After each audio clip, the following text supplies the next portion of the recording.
paz do Senhor Jesus, irmãos. Mais uma vez nos reunimos aqui para estudar mais um pouco acerca da palavra do Senhor. Nós começamos no primeiro vídeo falando acerca do milênio, vamos dar continuidade, pois nosso desejo é estar falando sobre a doutrina das últimas coisas. Eu quero ler um texto para a gente começar, que está no Evangelho de João, no capítulo 14, a partir do verso 1. Diz assim: Não deixem que seu coração fique aflito. Creiam em Deus, creiam também em mim. Na casa de meu pai há muitas moradas. Se não fosse assim, eu lhes teria dito. Vou preparar lugar para vocês. E quando tudo estiver pronto, virei buscá-los, para que estejam sempre comigo, onde eu estiver. Vocês conhecem o caminho para onde vou. Não sabemos para onde o Senhor vai, disse Tomé.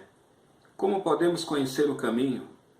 Jesus disse: Eu sou o caminho, a verdade e a vida. Ninguém pode vir ao Pai senão por mim.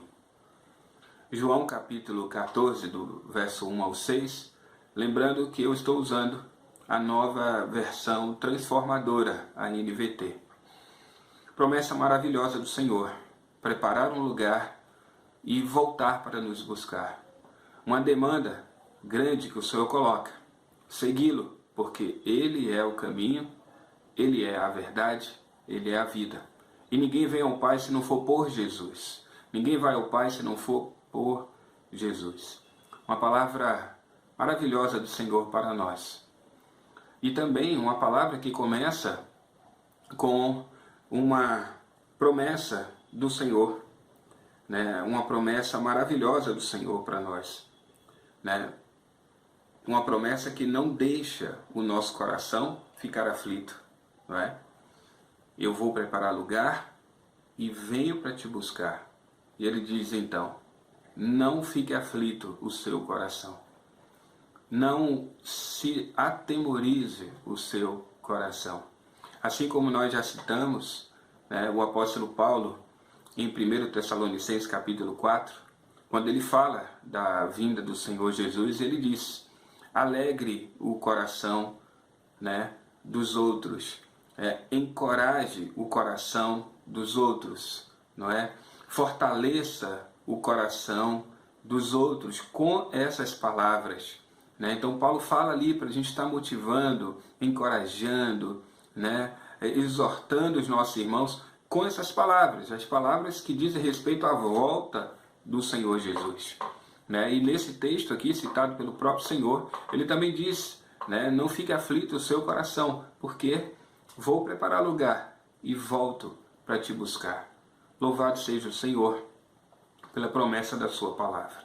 E nós iremos estudar, né, durante esse tempo acerca da doutrina das últimas coisas, e começamos pelo milênio, né? Nós falamos sobre 3 correntes do milênio: a corrente amilenista, a corrente pós-milenista, a corrente pré-milenista. Hoje eu quero falar um pouco com os irmãos sobre as características do milênio, né? Algumas características do milênio. Lembrando aos irmãos que o meu propósito não é aprofundar de tal maneira a ponto de esgotar o tema, né? Não é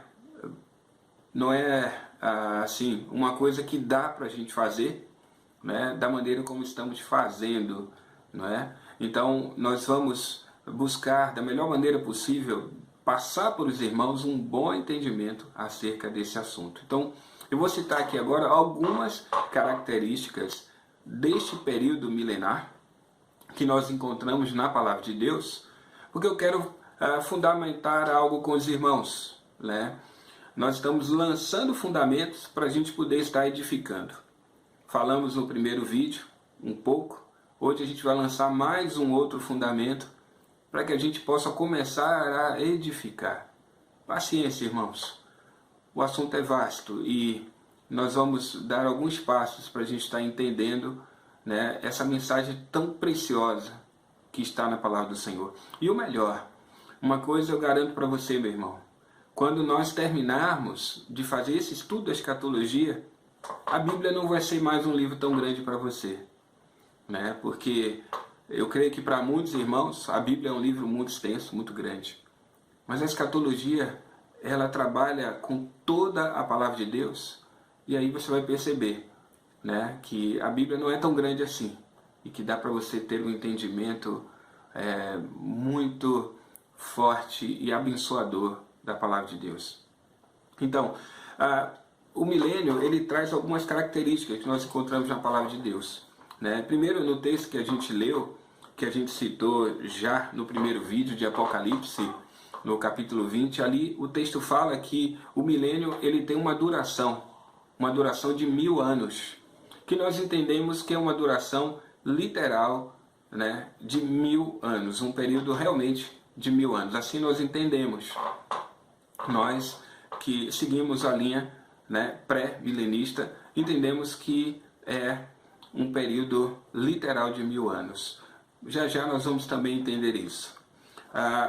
Qual é o tipo de governo durante o período milenar? O tipo de governo é teocrático. Durante o milênio, Jesus ele vai reinar. E ele vai reinar de maneira pessoal e visível. Você pode abrir a sua Bíblia lá em Daniel 7,14. Você vai ver também aqui na tela o texto de Daniel 7,14, onde ali está claro que Jesus vai reinar e vai reinar de forma pessoal e visível. Uma outra característica deste reino é que Jesus vai reinar de forma absoluta, com cetro de ferro, de forma absoluta. Ninguém desafiará o reinado do Senhor Jesus. Isso nós vemos lá em Apocalipse 19:15. Você também vai ver aqui na tela esse texto. A outra característica é que haverá justiça e perfeição nesse reino. Isso a gente vê profetizado ali no livro de Isaías. Isaías capítulo 11, versículo 4. Nós vamos ver aqui na tela também esse texto. O local de governo, de onde será que Jesus irá governar? A palavra de Deus diz que será de Jerusalém. Jerusalém é o centro da terra, irmãos. Se você observar o território onde Israel está, no mapa mundi, para qualquer distância que você for, norte, sul, leste, oeste, você vai ver que é a mesma distância. Israel ocupa o centro do mundo, territorialmente falando, o centro do mundo, e Jerusalém é o centro de Israel. Portanto, Jerusalém é o centro do mundo. Dali é onde Jesus irá governar toda a terra. Nós vemos isso afirmado por Isaías, lá no capítulo 2, do versículo 2 ao 4, do profeta Isaías. Nós vamos ver na tela. Jerusalém, nesse período, no período milênio, ela será exaltada. Jerusalém será um lugar de grande glória. Lá em Zacarias, no capítulo 14, a partir do verso 10, a gente vê como Jerusalém será exaltada durante esse período. E também em Isaías 24, 23, o texto diz que Jerusalém será um lugar de grande glória. Se a gente observar ao longo da história, irmãos, nós vamos ver que Jerusalém foi palco de muitas circunstâncias ao longo da história. Muitas guerras, muitas dificuldades. Hoje, 2020, onde nós estamos, nós ainda vemos ali em Jerusalém muitas disputas religiosas, políticas, enfim. Então, Jerusalém será um lugar de grande glória no reino milenar. Jerusalém também será o lugar onde o terceiro templo será reconstruído. O templo será reconstruído no mesmo lugar onde Salomão construiu o templo, onde depois o templo foi reformado, reconstruído ali no período de Esdras, Neemias, também depois pelo rei Herodes, que reformou o templo. E o terceiro templo será ali construído no mesmo local. Nós vemos lá em Isaías capítulo 33, no verso 20, Isaías já profetizando acerca disso. E Jerusalém também será um lugar de muita segurança. Muita segurança. Não haverão mais conflitos, guerras, disputas. Jerusalém será um lugar de paz e um lugar seguro, porque Jesus estará reinando e reinando em Jerusalém. Nós vemos isso profetizado também em Isaías, capítulo 26, do versículo 1 ao 4. Você pode conferir aí na tela. Mais uma característica do reino milenar é que haverá uma paz entre todos os povos. Todas as nações estarão em paz, não haverão mais lutas, disputas. Isaías, no capítulo 2, no versículo 4, Isaías diz que as nações não estarão mais treinando para a guerra. As nações não estarão mais gastando recursos com armas e bombas para enfrentar um ao outro. Esses recursos serão gastos de uma outra maneira, porque não haverão mais guerras, não haverão mais conflitos, pois o nosso Senhor estará reinando de forma absoluta e com cetro de ferro, e o Senhor punirá imediatamente aqueles que se levantarem para desafiar o seu reinado. Está lá em Isaías capítulo 2, versículo 4, também Isaías capítulo 19, versículo 23 a 25, e também o livro do profeta Zacarias, no capítulo 8, do versículo 4 e 5. Mas uma característica desse período é que a Terra, isso se referindo a todo o planeta, toda a Terra será altamente produtiva. Isaías capítulo 35, do verso 1 ao 7. Amós, profeta Amós, no capítulo 9, do versículo 13 e 14, o profeta Amós, ele também profetiza que nesse período haverá uma colheita atrás da outra. Será uma terra extremamente produtiva, onde haverão colheitas sucessivas, uma atrás da outra. Não haverá fome, não haverão assim necessidades sociais, não haverão mais injustiças. Isso a gente vê profetizado também lá no Salmo 72, verso 12 e verso 13. Mais uma característica que encontramos desse reino milenar é que o conhecimento do Senhor Jesus será completo. Toda a terra será cheia do seu conhecimento, do conhecimento do Senhor e da sua glória. Toda a terra. Toda a terra. Ninguém não poderá dizer que não conhece. Ninguém poderá dizer que ele não existe. Será visível e pessoal o seu reino. Isso está ali claro na palavra do Senhor, lá em Isaías capítulo 2, verso 2 e 3. Haverão também realizações de sacrifícios no terceiro templo. Os sacrifícios serão retomados e as festas religiosas serão observadas novamente. Os sacrifícios serão retomados e muitos estudiosos dizem que o propósito dos sacrifícios serão lembrar a morte de Jesus na cruz, pelos nossos pecados e para a nossa salvação.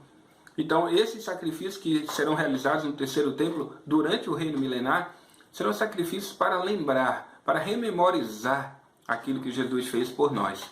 E as festas religiosas que serão novamente observadas. Nós vemos isso nos capítulos de Ezequiel, capítulo 40 até o capítulo 48. Aí você vai ter que ler esses 8 capítulos para você ver que os sacrifícios serão retomados, e lá em Zacarias, capítulo 14, do verso 16 ao 21, você vai ver que as festas também são retomadas, são realizadas e observadas novamente. E você pode ler também, destacando na sua leitura de Ezequiel, o capítulo 46, do 1 ao 15.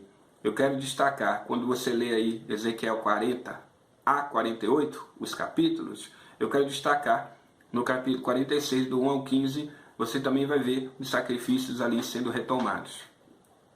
Mais uma característica desse período, haverá o cumprimento da promessa de que Jesus terá autoridade para governar a terra em justiça.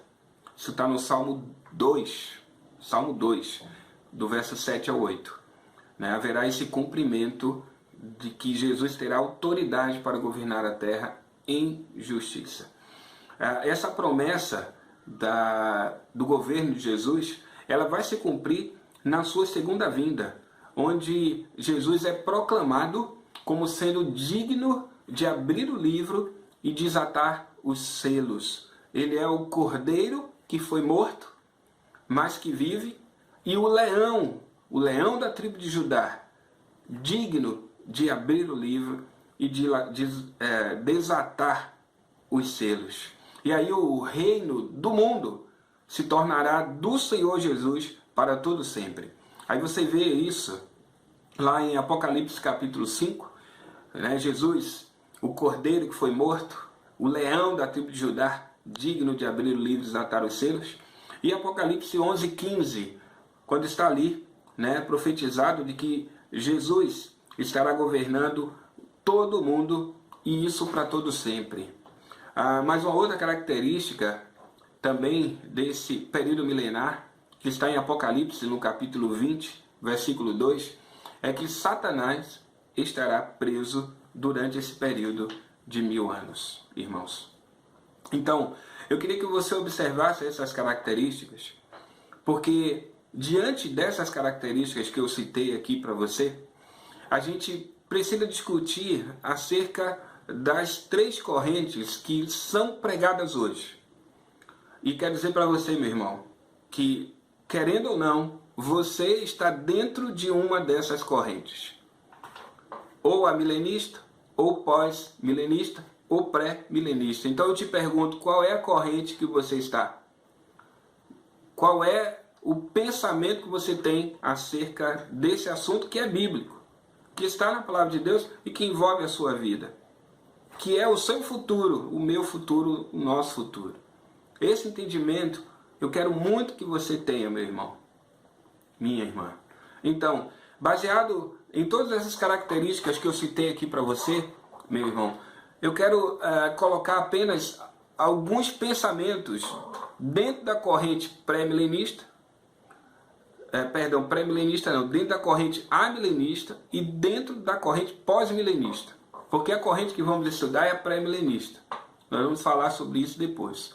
Agora eu quero colocar algumas características que os irmãos que são amilenistas colocam e os irmãos que são pós-milenistas também colocam. Só para a gente pensar um pouco acerca dessas características que eu citei para você. Primeiro, durante o milênio, né, Satanás está preso. A última característica aqui que eu citei para você.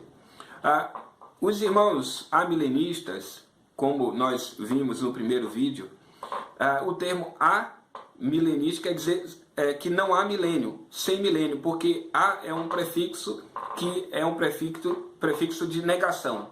Então, sem milênio. Portanto, os irmãos amilenistas, eles afirmam que, na verdade, não existe um milênio literal, né? E que, na verdade, isso é uma alegoria da palavra do Senhor, e que, na verdade, a gente já está vivendo esse período alegórico que a palavra de Deus coloca. Então, se nós estamos vivendo esse período alegórico que a palavra de Deus coloca, então Satanás deveria estar preso hoje. Os pós-milenistas também, né, afirmam, como nós falamos no primeiro vídeo, que nós já estamos vivendo no milênio, pois Jesus vai voltar depois do milênio, segundo os pós-milenistas. Então, para isso, Satanás também precisa estar preso hoje. Então, se Satanás está preso hoje, né, imagina se ele tivesse solto, irmãos. Porque olha como está a terra, como estão as coisas. Será que dá para a gente dizer que Satanás está preso hoje? Bom, quando um irmão amilenista é questionado a esse ponto, ele usa o seguinte argumento. Ele diz que no Antigo Testamento, se você lê o Antigo Testamento, você vai ver que haviam guerras entre as nações, muitas guerras. E muitos impérios foram se levantando. A gente vai estudar isso um pouco mais à frente, né? E havia ali aquelas nações dominando, né? E os irmãos amilenistas, alguns deles afirmam que essa era a característica do período em que Satanás estava ali, agindo de forma livre, né? E quando Jesus morreu e ressuscitou, e a palavra de Deus diz que Jesus foi lá nas partes mais inferiores, então esses irmãos afirmam que ali Jesus prendeu Satanás E agora Satanás não pode enganar mais as nações, como ele fazia no Antigo Testamento. Então a argumentação de alguns deles é que Satanás estaria preso nesse sentido, porque agora ele tem o seu poder limitado, ele não pode agir com tudo aquilo que lhe é característico seu, porque ele está justamente preso. Então eles afirmam isso. E é algo que precisa ter um fundamento bíblico, né? E a gente não consegue encontrar um fundamento na palavra de Deus para essa afirmação. Os pós-milenistas, semelhantemente, também precisam afirmar que ele está preso. Sendo assim, eles precisam alegorizar aquilo que a palavra de Deus fala, né? Quanto aos pré-milenistas, eles têm uma interpretação literal da palavra de Deus, né? Literal, entendendo que existem textos bíblicos que são sim alegóricos, mas na sua maioria a interpretação bíblica é literal. Portanto, um período de 1000 anos em que Satanás estará preso no futuro, né? Então essa é a argumentação em que a gente consegue fundamentar aqui essa característica do milênio, afirmando que o milênio será um período futuro ainda, que não estamos vivendo hoje, diferente daqueles que são os amilenistas e que são os pós-milenistas, que afirmam, né, que o milênio ou é um período alegórico apenas, uma ilustração colocada pela Bíblia, ou os pós-milenistas que afirmam que nós já estamos vivendo no milênio, mas como já se passou 2000 anos, então é um período figurado, é uma alegoria também. Se a Bíblia fala claramente que Satanás está preso durante o milênio, então hoje a gente não tem como entender, né, que Satanás estaria preso hoje. Por isso entendemos que o milênio é um período sim futuro. Isso baseado em toda essa questão ligada ao fato de Satanás estar preso como característica do milênio. Se nós observarmos outras características que nós citamos aqui nesse vídeo, por exemplo, a terra será altamente produtiva no milênio. Está lá em Isaías 35. Né? Será que a gente vê hoje a terra dessa forma, altamente produtiva? Né?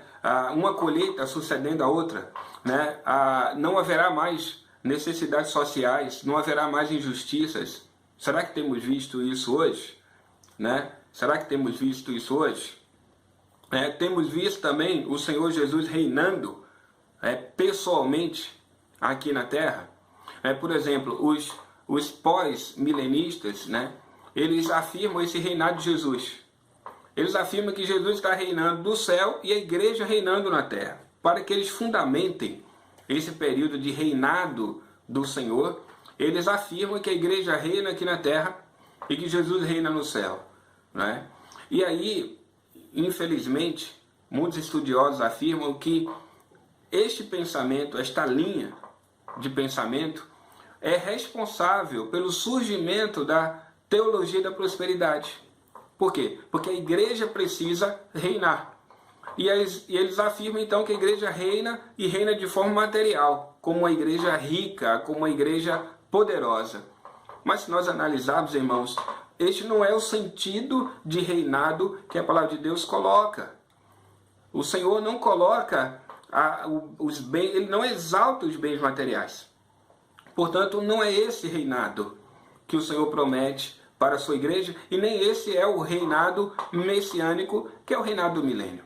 Certo, irmãos? Então, há muitas características que a gente percebe no reino milenar e que lançam por terra, né, muitas afirmações daqueles que acreditam que o milênio é uma ilustração, uma alegoria, daqueles que acreditam que nós já estamos no milênio, né, e que Jesus reina no céu e que Satanás está preso. Então a gente percebe nessas características aqui que nós citamos. Nós vamos colocar aqui ao final do vídeo, né, este quadro que eu estou citando aqui para os irmãos, para que os irmãos possam ver com mais calma. Nós vamos colocar esse quadro e os irmãos, por favor, leiam os textos que foram citados aqui, irmãos, e comecem a pensar acerca desse período milenar, né? E vocês irão perceber certamente que nós ainda não estamos no milênio. O milênio virá, E será um período em que o Senhor Jesus reinará pessoalmente e visivelmente aqui, e nós reinaremos com o Senhor. Nós, os vencedores, reinaremos com o Senhor. Então, eu convido você a participar desse estudo, a estar orando ao Senhor e a estar entendendo aquilo que a palavra de Deus nos ensina e aquilo que o Senhor preparou para nós, aquilo que nos aguarda no futuro, irmãos. Então, ore junto comigo e creia que o Senhor irá falar ao seu coração. Porque, ciência, irmãos, nós vamos caminhando no estudo e iremos aprender acerca daquilo que o Senhor tem para nós de tão precioso. Amém?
meu Senhor descer, vindo me encontrar.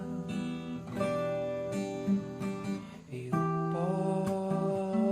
posso até imaginar a refulgente glória do Senhor Jesus. Transforma as brancas nuvens do mais puro azul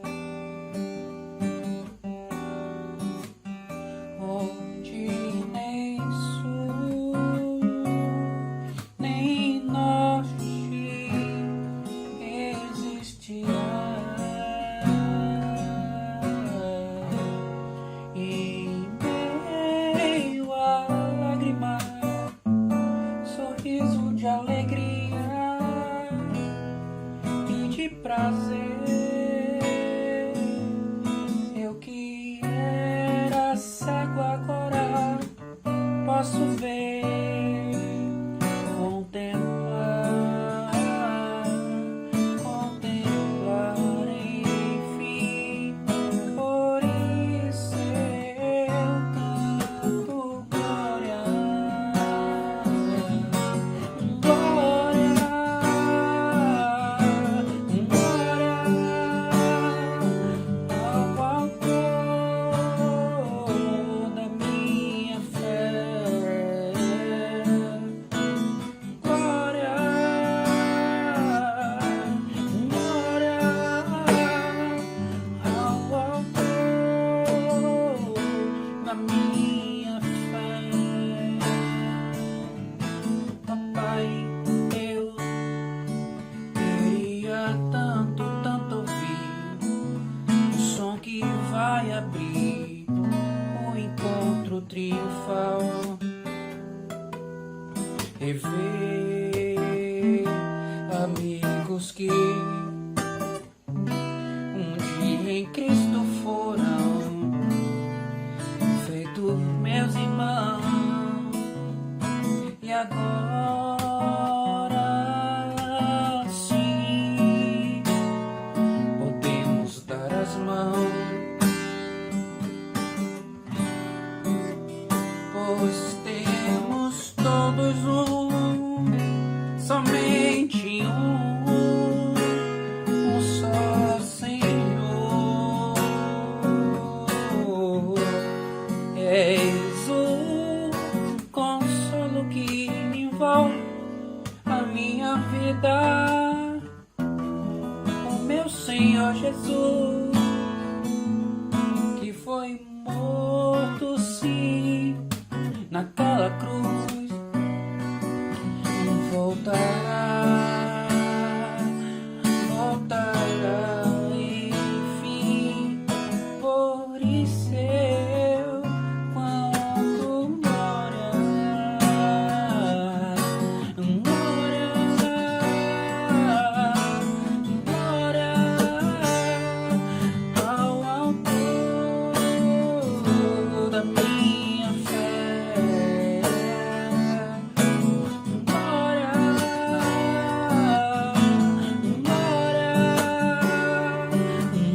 autor da minha fé. Glória ao Senhor, glória ao Senhor, glória ao Senhor, autor da minha fé. Deus abençoe, meus amados. Que saudade de vocês.